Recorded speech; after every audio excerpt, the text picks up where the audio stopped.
은혜를 나누겠습니다. 오늘은 제가 잠언서 3장 1절부터 10절까지 있는 말씀을 봉독해 드렸습니다. 이 말씀 중에서 6절에 있는 말씀입니다. 너는 범사의 그를 인정하라. 그리하면 내 길을 지도하시리라.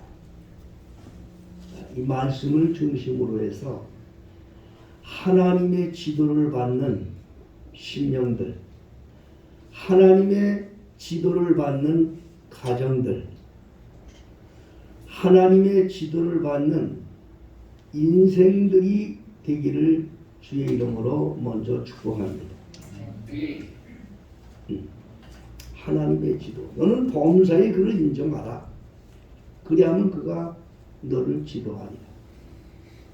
하나님의 지도가 없이는 세상을 이길 수도 없고, 하나님의 지도가 없으면 천국도 기대할 수 없습니다. 하나님이 가르치는 대로, 인도하는 대로 살아야 세상에서도 이길 수가 있고 영원한 나라 천국 영생에 이르게 됩니다. 그런데 오늘 답이 나왔단 말입니다. 그를 인정하라. 그러면 그가 너의 길을 지도하리라. 이렇게 말씀하셨거든요. 그래 오늘 이 말씀을 증거함으로써 같이 은혜를 나누려고 하는 겁니다. 그를 인정하라. 여기 그라는 건 누굽니까? 하나님을 말하는 거예요. 하나님은 성부, 성자, 성령 세 분으로 삼위로 우리가 증거할 수가 있어요. 그래서 그를 인정하라 하는 말은 하나님을 인정하고, 성자 되시는 예수님을 인정하고, 성령 하나님을 인정하는 것을 말하는 것입니다.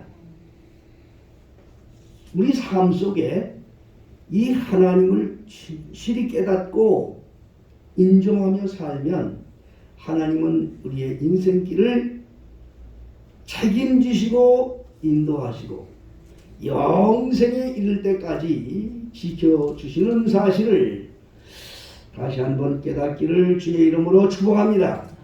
먼저 하나님을 인정하라. 창조주 하나님을 우리 인정해야 돼. 창조주 하나님이 누구냐?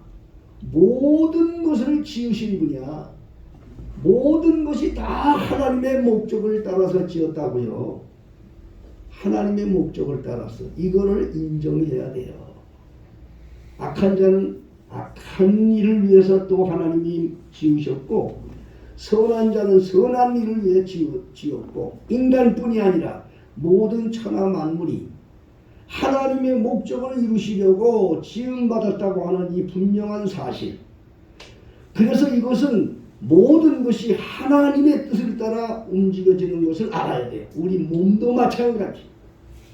세상의 모든 만물까지 이걸 다 설명을 드린다고 한다면 시간이 많이 가. 그래서 우리 가장 가까운 내 몸을 한번 생각해 보겠습니다. 여러분 몸이 내 몸 같지요? 그러니까 내 몸 같으니까 내 마음대로 하잖아요. 근데 내 몸 아니라고요. 응? 이 세상 사는 동안에 내 거니까 내 마음대로 한다. 우리 그리스도인들은 그렇게 살아서는 안 돼요. 내 몸도 하나님의 것임을 아셔야 돼. 내 몸도 내게 아니야. 그래서 우리 교회 성도님들은 제가 그런 예를 종종 들은 적이 있습니다. 정말 내게 아니고 이게 분명히 다른 사람에 의해서 내가 세상에 왔다는 것을 알려드리기 위한 것이에요. 여러분 세상 태어날 때 자기 주관으로 세상에 온 사람이 있습니까? 내가 맨날 매월 며칠 내가 몇 시 몇 초에 내가 세상에 오겠다 생각하고 온 사람 있으면 한번 말해보세요. 내가 이 세상에 갈 때 이씨 집안, 김씨 집안, 박씨 집안으로 태어나겠다고 생각하고 온 사람에서 한번 생각해 보세요. 아무도 없잖아요. 그러면서 왜 말이 많냐고. 세상에 올 때 내 주관이 오지 않았어. 아무 상관 알지도 못하는 사람 몸을 통해서 왔다고요. 내 거라고요. 세상에 태어나서 옹호해하고 울음 터지면서 태어날 때 예? 오줌똥 가려준 사람이 누구냐고. 응? 내가 한 게 아니요. 세상에서 지가 버둥버둥할 때 내 것처럼 생각하는 사람들은 하나님 앞에 겸손해야 돼. 지가 낳자마자 지가 오줌똥 가렸나요? 다른 사람이 했잖아. 다른 사람이. 세상에 올 때도 다른 사람이 나를 세상에 보냈고, 세상에 나올 때부터도 다른 사람이 나를 주물럭거렸잖아요. 어디가 내 몸이 내 거야. 내 몸 아니라고. 살아있는 동안만 내 것처럼 생겼는데 그때가 중요한 거예요, 여러분. 마지막 세상 떠나잖아요. 그 사람들 중에 누가 나는 이 다음에 죽으면 화장실에 화장터에 가기 싫어. 아이고 난 그냥 저 땅속에 묻힐 거야. 그리고 죽은 다음에 지가 걸어서 무덤에 들어가는 사람이 있어요? 내 몸에서 영혼 떠나고 나면 나를 화장터로 가져가든지 매장을 하든지 다른 사람이 한다고. 다른 사람이 올 때도 내 맘대로 못 온 거야. 갈 때도 내 맘대로 못 간. 내 몸은 내게 아니야. 다른 사람에 의해서 간다 이 말이요. 거기서 뭔가 여러분 깨달아야 돼요. 내 것은 없다. 하나님이 주신 것이다. 여러분, 내가 당장 느끼는 내 몸이 그러할지인데 나를 떠나 있는 형제 자매들, 부모, 자녀들 내 거라고 생각하지 마세요. 하나님이 잠시 맡겨준 것뿐이지 내 거 없는 거요. 내 거라고 생각하는 그 순간 그는 이미 사단의 미혹에 끌려 사는 어리석은 자가 되는 거예요. 하나님이 하셨다. 하나님이 주셨다. 나의 모든 것은 다 하나님의 것이다. 하나님의 소유다라고 고백할 때 그때부터 하나님의 인도가 시작이 되는 겁니다. 여러분이 잘 알지만 욥기서는 욥이라고 하는 사람의 고난을 기록한 책입니다. 욥기서 1장에 보면 욥은요, 그는 아주 얼마나 하나님에 대해서 경건했는지 몰라요. 하나님이 칭찬할 정도였어요. 그런데 욥이 한 가지 간과한 것이 있었어요. 그것이 뭔가 하니 자녀들이고 소유고 이게 다 자기 건 줄 알았어요. 그래서 하나님 앞에 그들의 안정을 위해서 기도했다고요. 그런데 어느 날 하나님께서 사단에게 허락을 해서 모든 걸 다 쓸어버리게 했다고. 하루아침에 사랑하는 자식들을 칠남들과 한꺼번에 다 죽이고 그 많은 재산들을 다 풍지박산시키고 모든 일꾼들을 가지고 다 죽이고 아주 알거지가 되어가지고 잿더미에 앉아서 옷을 벗고 머리를 밀고 기와장으로 몸을 긁으며 몸에 온 상처를 긁는 처참한 지경으로 떨어지고 말았어요. 얼마나 비참한지 그걸 바라보고 있던 아내마저도 당신이 이런 지경을 당했는데도 하나님을 고백한다는 거야. 차라리 입으로 하나님을 저주하고 죽어라. 그게 편하겠다. 그렇게 놓고 아내마저도 욥을 떠났다. 여러분, 그거 한번 생각해 보세요. 얼마나 몰골이 처량한지 친구들이 와서 보고 욥인 줄 알아보지도 못하고 눈물을 흘렸다고 하면 그 삶이 얼마나 비참했느냐 그 말이에요. 그런데 욥이 욥기서 1장 21절에는 하나님 앞에 이렇게 고백합니다. 내가 어머니 뱃속으로부터 벌거벗은 몸으로 왔으니 내가 벌거벗은 몸으로 다시 가올 것이다. 내가 그동안 사는 동안 내게 주신 분도 여호와요, 다시 가져가는 분도 여호와요.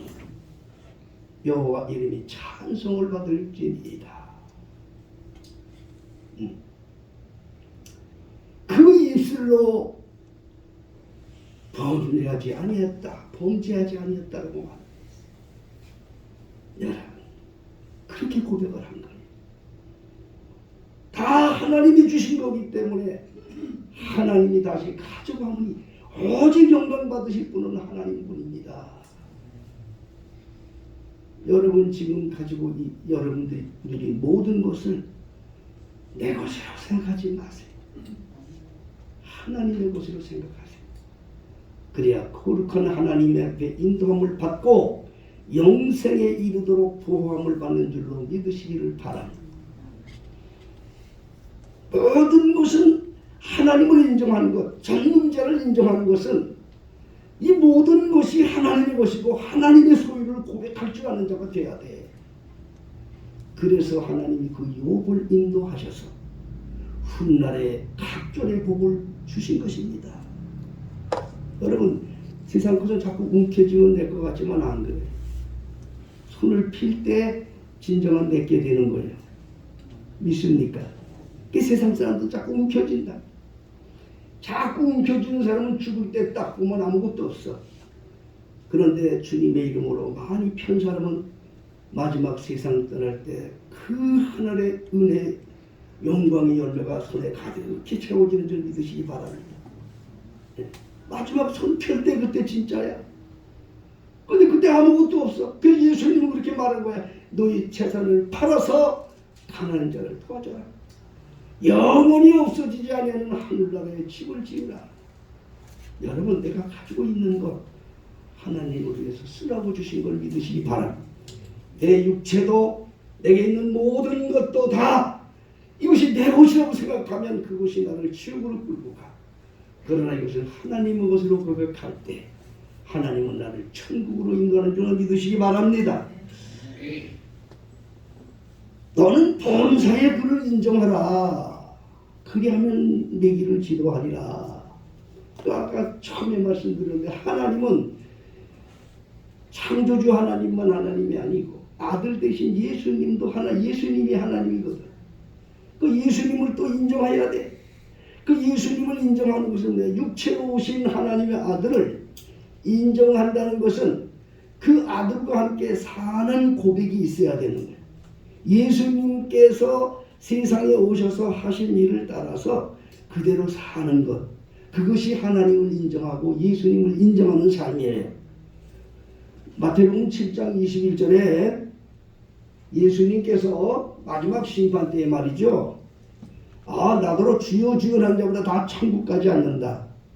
하늘에 계신 내 아버지 뜻대로 행하는 자에 들어간다. 그렇게 말씀했어요. 하나님께서. 그러니까 거기서 어떤 사람이 와가지고 주여, 내가 주의 이름으로 이 일도 하고 저 일도 하고 교회에서 직분도 받고 뭐 이런 많은 일을 했다고 자랑하니까 예수님이 야, 이 불법을 행한 놈들아, 내가 너를 도무지 알지 못한다라고 버림을 지옥으로 보냈어요. 그러면 하늘에 계신 아버지 뜻이 뭐냐? 하늘에 계신 내 아버지 뜻이 뭐냐? 마지막 심판 때 주님께 인정받는 하늘에 계신 내 아버지의 뜻이 뭐냐? 그것은 요한복음 3장 16절에 아주 간단하게 기록이 되어 있어요. 하나님이 세상을 이처럼 사랑하사 독생자를 주셨으니 이는 누구든지 저를 믿는 자마다 멸망치 않고 영생을 얻게 하려 하심이라. 하나님이 아들을 주시면 영생을 위한 것인데 그 아들을 주셨는데 그 아들과 함께 살라는 거예요. 그 아들의 말씀만 들으라는 거예요. 그것이 하나님의 뜻이에요. 그런데 그 하나님 말씀도 듣지도 않고 예수와 함께 살지도 않고 입으로만 주여 주여 하지 말라는 거예요. 우리 베들교회 성도님들에게 기가 닳도록 목사님들 말씀드린 걸 기억하셔야 돼요. 주여 주여 하는 종교인이 되지 말라. 예수 이름 부르는 종교인의 교인이 되지 말고 예수와 함께 사는 그리스도인들이 되어야 한다. 그가 진정으로 영생이 있다는 것을 늘 말씀을 드렸어요. 이걸 훈련하고 이걸 깨닫게 하려고 주님은 날마다 우리 교회로 인도하시는 거예요. 여러분, 예수와 함께 살기를 주의로 축복합니다. 예수와 함께 사는 사람은 예수와 흉내 행동이 같는 거예요. 함께 사니까 뜻이 같은 거예요. 예수는 어떻게 살아셨느냐? 예수님은 하나님의 목적을 위해서 자기를 십자가상에 피 흘려 죽으시고 부활하셨어요. 그게 예수님의 가심질이에요. 그래서 마태복음 16장 24절에 예수님은 아무든지 나를 따르는 자기를 부인하고 자기 십자가를 지고 나를 쫓으라. 분하게 자기를 따라오는 사람을 말씀해 주셨어요. 갈라디아서 5장 24절에 보면 갈라디아서 5장 24절에 보면 그리스도 예수의 사람들, 그리스도인들은 예수와 함께 십자가의 그 모든 욕심을 파가 죽인 자들이라 그렇게 말씀했어요. 갈라디아서 2장 20절에는 내가 예수 그리스도와 함께 십자가에 못 박혀 죽었나니 그러므로 내가 사는 것이 아니고 내 안에서 그리스도께서 사신 것이라. 완전히 자기를 죽였다니까요. 그러니까 정말 자기를 죽이며 사는 사람이 되어야 된다고. 그 사람이 진정으로 예수 하나님의 인도함을 받는 생명으로 영생으로 인도함을 받는 그러한 자기인 줄 믿으시기 바랍니다. 여러분 삶 속에서 항상 나를 깨뜨려 죽이시길 바랍니다. 자기가 죽어야 된다. 응? 자기가 죽어야 된다. 응? 죽은 자들은 절대 버리지 않아요. 빌립보서 2장 5절부터 10절까지의 그런 말씀이 있습니다. 너희 중에 너희들 심령에 이 마음을 품으라. 곧 그리스도 예수의 마음이 예수와 함께 사는 사람에 대한 것을 가르치신 거예요. 그는 근본 하나님의 본체다. 하나님이시오. 그러나 그것을 그대로 받지 아니하시고 오히려 자기를 낮춰 종의 모습으로 세상에 왔다. 그 사람의 모양으로 와서 죽기까지 복종을 했다. 십자가에 죽으십니다. 그렇게 고통받고 죽고 돌아가셨지만 하나님이 그를 절대 외면하지 아니하셨다. 하나님이 그를 지극히 높여서 하늘에 있는 자, 땅에 있는 자, 땅 아래에 있는 자들 모든 자들의 영혼으로 하여금 그 입으로 주님이라고 부르게 하셨고 높여주셨다. 너희들 그렇게 살아라 그런 거야. 우리 그리스도인들은 오직 예수와 함께 사는 사람들은 예수님의 가신 길을 따라서 순교의 자리까지 자기를 낮추시고 죽고 오직 주의 말씀대로 살아가는 성도인 줄 믿으시기 바랍니다. 내가 주님의 이름으로 죽으면 손해될 것 같지만 손해 안 돼요. 손해 안 돼요. 오히려 하나님이 책임지고 살려주셔요. 하나님이 일으켜주신다 그 말입니다. 하나님께서 예수님을 왜 책임져 주셨어요? 그 일을 행하셨기 때문에 하나님께서 예수님을 책임져 주셨다 그 말이에요. 아들 예수 그리스도를 인정하고 아들 예수 그리스도께서 육신으로 세상에 온 것을 인정하고 진정으로 믿는 성도들은 주님께서 가신 대로 사는 자들인 줄로 믿으시기 바랍니다. 우리 삶 속에서 항상 우리 주님의 가신 길을 알고 주님이 행한 대로 사는 거예요. 주님이 가르친 교훈 그대로 사는 거예요. 그래서 주님께서 가르친 교훈이 바로 우리 성도들을 잘 아는 말씀인 것입니다. 예수님이 세상에 오셔서 행하신 3대 혁명이 있다고 했잖아요. 제사 지내던 예배 드리지 마라. 신령과 진정으로 예배하라. 삶 전체가 예배가 되게 하라. 이방인들 종교인들이 구하는 것처럼 그런 기도하지 마라. 진정 하나님이 원하는 기도, 하나님이 말씀하는 소리를 들으며 기도하라. 이걸 가르쳐 주셨어요. 진정 그리스도를 인정하고 하나님의 지도를 받는 이런 성도들은 예수님과 함께 사는 것을 고백하는 자들인 줄 믿으시길 바랍니다. 주님이 내 안에 계시고 내가 주님 안에 있어. 그 자는 누굽니까? 예수의 피가 있어야 항상. 예수의 피의 흔적이 있다 그 말입니다. 이걸 철저하게 생활하는 종들 되기를 다시 한번 예수 이름으로 축복합니다. 세 번째로 우리가 하나님을 인정한다고 하는 것은 성령님을 인정하는 거예요. 성령님. 이 성령 하나님은 아버지가 계시고 아들이 있고 성령이 있다.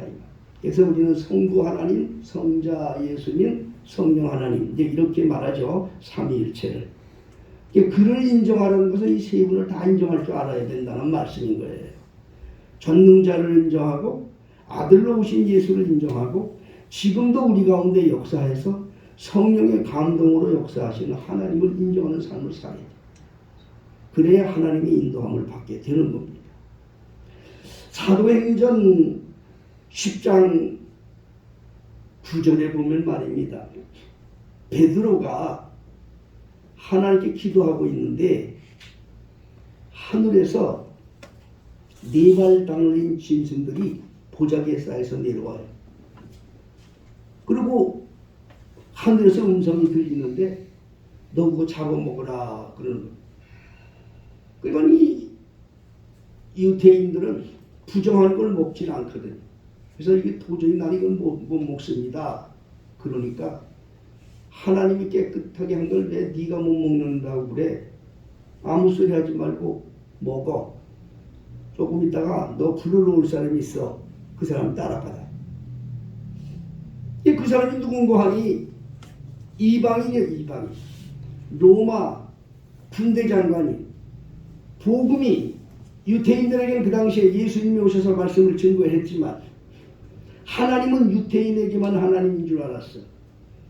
유대인에게만, 이스라엘에게만 하나님인 줄 알았다.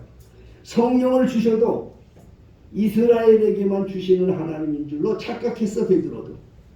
그런데 하나님은 이방인에게도 성령을 다 증거해서 온 세상 가운데 하나님 되심을 알게 하여 주시려고 성령의 역사를 불처럼 일으키는데 이 사도행전이라고 하는 것은 성령행전이라고도 말합니다. 성령께서 움직이시며 일하셨다라고 하는 그런 말씀이기도 합니다. 성령께서 예루살렘으로부터 시작해서 사마리아와 온 땅끝까지 어떻게 복음이 전파되었는가 하는 것을 증거하는 것이 바로 사도행전입니다. 사람이 한 것 같지만 사람이 한 것이 아니라 성령께서 했다 그 말입니다. 이 성령의 역사는 지금도 우리 가운데 역사하시고 이 성령을 인정하는 자들에게 성령이 함께 하셔서 성령께서 우리의 인생길을 인도하고 복을 주시는 줄을 믿으시기 바랍니다. 그 말을 들은 베드로가 하나님의 그 말을 들은 베드로가 어떤 사람이 자기를 불러왔길래 그 사람을 따라가는데 그 사람이 이방인 집이에요. 바로 로마 군대 장관 고넬료의 집이었어요. 감히 거기서는 성령이 역사하려고 생각하지 못했는데 그곳에 와서 순종해서 복음을 전하다 보니까 성령이 강권적으로 역사해서 모든 사람들 깜짝 놀라는 역사를 이루었다는 걸 우리가 성경에서 기록하고 있습니다. 성령의 감동을 따라 사는 거는요, 현재는 그게 무슨 뜻인지 어떤 건지 우린 생각으로 이해되지 않을 때가 있어요. 그런데 순종하고 나면 후에 그것이 놀라운 역사로 이루어지는 결과를 낳게 되는 거예요. 그러므로 오늘날도 하나님의 인도함을 받기를 참 원하시고 영생에 이르는 천국으로 가기를 원하는 그리스도인이라 한다면 여러분 성령 감동을 사모하기를 주의 이름으로 축복합니다. 이 성령은 예수님께서 가시면서 약속으로 오신 분이기 때문에 하나님이에요. 그래서 이 성령은 지금도 우리 가운데 역사하시는데 그 소리를 듣는 게 그리스도인이야. 성령의 음성을 들을 줄 아는 게 그리스도인이라고요. 지금 우리 성령의 음성이 지금도 들려지는데 우리에게 항상 세 루트로 하나님의 음성이 들려와요. 첫째, 우리가 기도할 때 그 음성을 들을 수가 있어요. 베드로가 기도할 때 그 음성을 들었던 것처럼, 아브라함이 기도할 때 그 음성을 들었던 것처럼 기도할 때 성령의 음성을 들을 수가 있어요. 기도하면서 하나님의 뜻을 찾기를 주의 이름으로 축복합니다. 우리가 어떤 일을 당했을 때 나는 어떻게 할지 모르지만 성령은 너무 잘 아셔요. 하나님은 너무 잘 아셔요. 조용한 가운데 들려오는 하나님의 음성을 들어가며 살아가는 성도들이 되세요. 그런 성도들이 그리스도인인 거예요. 성령의 음성을 들어라. 그리하면 그가 내 길을 지도하시리라. 오늘 말씀이 바로 그 말씀.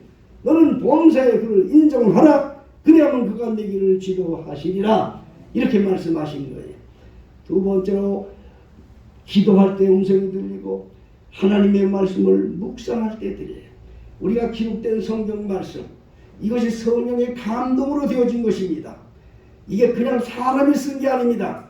성령의 감동으로 된 것이기 때문에 성령 말씀을 묵상할 때 성령의 감동 감화를 받을 수 있는 그런 하나님의 음성이 들리게 되는 것입니다. 세 번째는 메시지를 통해 듣는 거예요. 선포된 말씀을 통할 때 이 시간도 주의 종이 하나님의 말씀을 지금 선포하고 있습니다. 이 말씀이 선포되어질 때에 목사님은 성경의 창세기에 대해서 예를 들고 있는데 말씀 듣는 사람의 마음속에 느닷없이 저 신약 성경의 어떤 말씀을 딱 끄집어내서 알게 해주실 때가 있어요. 이것이 바로 성령의 음성인 거예요. 말씀을 풀어지게 해준다 이 말입니다. 이 하나님의 말씀을 들음으로 이 말씀을 따라 순종하게 삶으로써 이 세상 살아가면서 하나님의 인도함을 받고 마지막 영생에 이르도록 하나님의 지도가 있다는 사실을 다시 한번 깨닫고 오늘 주신 말씀대로 너는 범사에 그를 인정하라. 모든 것에 그를 인정하라. 창조주 하나님을 인정하라. 아들 되시는 예수의 그 피 흘림을 인정하라. 성령님의 감동을 인정하라. 그리하면 그가 네 길을 지도하시리라. 이 말씀으로 승리하기를 주의 이름으로 축복합니다. 기도하겠습니다. 아버지 하나님, 오늘도 주신 말씀을 통해서 하나님의 사랑하는 성도들에게 하나님 말씀을 증거하였습니다. 성령께서 함께 역사하시고 말씀 듣는 심령들 속에 아버지 아름다운 열매를 맺게 하여 주시고 이 땅에 사는 동안에 하나님의 아름다운 참된 그리스도인들로서 영광 돌릴 수 있고 훗날에 잘했다 칭찬받는 종들이 다 되게 하여 주옵소서. 예수님의 이름으로 기도하옵나이다. 아멘.